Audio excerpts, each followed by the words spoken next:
and welcome to another midweek video. It's Warhammer the Old World. Yes, the Old World Diary update has finally come through, and we get another tantalising taste of what is coming in Warhammer the Old World, hopefully later this year. I think it has to be later this year by this point. Rules flavouring. Finally, we get a hint of what rules might be in the newest edition. We've known for a while that the rules were going to be a compilation, essentially, a smorgasbord of the rules that have gone before from the best bits of each of previous editions.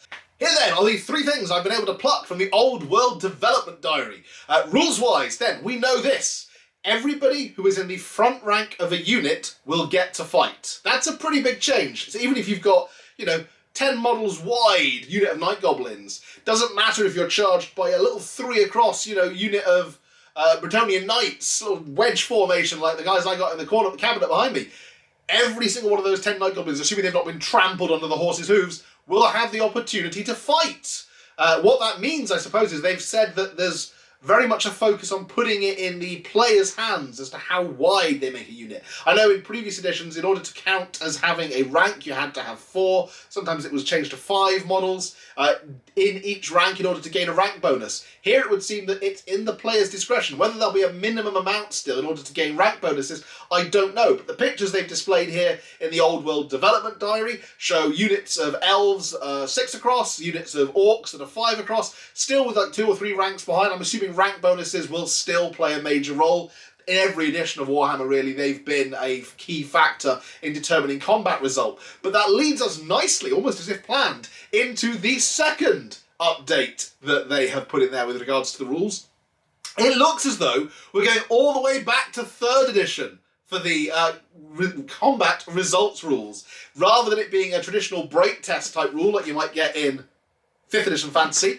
Instead, it's going to be more akin to the 3rd edition version, where if a unit loses combat, they give ground, essentially. They move backwards, and the combat pushes down the board towards the opponent's board edge. Whereas if they win a combat, they push up and push after the unit that's giving ground. This gives some really nice tactical, interesting elements, because what it means is that it makes it so much easier to set up things like cunning traps where units that are weaker perhaps draw a stronger combat unit in, enabling stronger units that the defender has to charge that unit in the flank, breaking it and crushing their rank bonuses. I'm very intrigued to see how that's going to play out. The other interesting element they've announced is a change to the magic rules. They've specifically said no keeping track of cards like we had in 4th and 5th edition. No keeping track of dice pools like we had in 6th edition. Instead, every wizard will get the opportunity to use the spells they've got. And those spells will be used in different phases over the course of the whole game. So we're completely ditching the idea of the magic phase, in point of fact. There will be no magic phase, is what they've made clear from the Old World Development Diary today. Instead, it seems almost as if there will be set spells that wizards that will have that they will be able to enact in some way, perhaps by some kind of leadership test, for example, during different stages in the game. Correct me if I'm wrong, but does this not sound an awful lot like somebody's been reading 3rd edition 40k?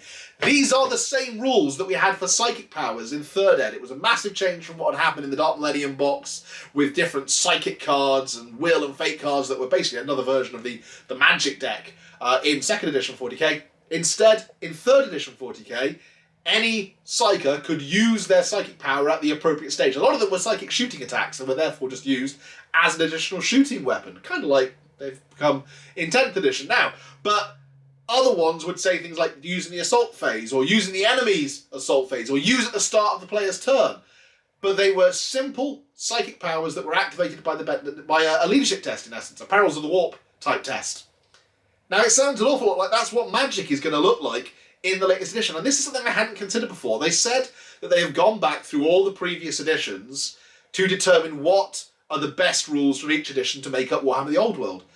It's only now just occurring to me that they didn't actually specify which editions of which games. Is it entirely possible that we're going to see mechanics from every edition of every game? So whether it's Warhammer Fantasy Battle, 40k, War Master, who knows, Mordheim.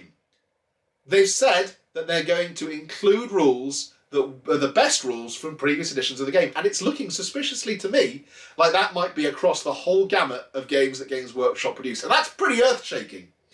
in a sort of lesser stage, really. It was just nice to see some of the pictures that we featured in the Old World Development Diary this week. I'm just going to quickly throw those up there. It's nice to see, again, some of the classic models that we can now have hopefully confirmed as coming back. So we can see from the Dwarf range here, pretty much all the Dwarf War Machines coming back. What looks like the Metal Slayer models coming back, the Dwarf character models coming back, the Anvil of Doom, the Thoric Ironbone Anvil of Doom, which I don't have in my Dwarf army, and if that's coming back, I'm getting one.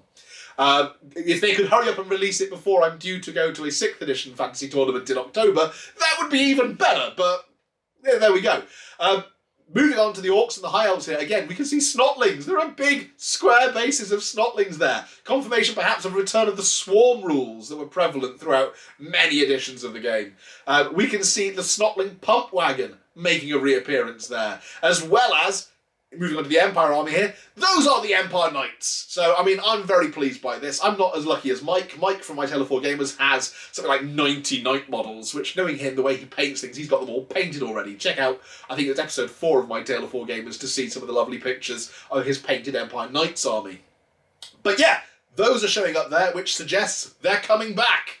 We also see the War Alt of Sigmar with the Grand Theogenist on there. Again, that's been missing for a while. It looks like that's coming back. So yeah, and it's exciting stuff.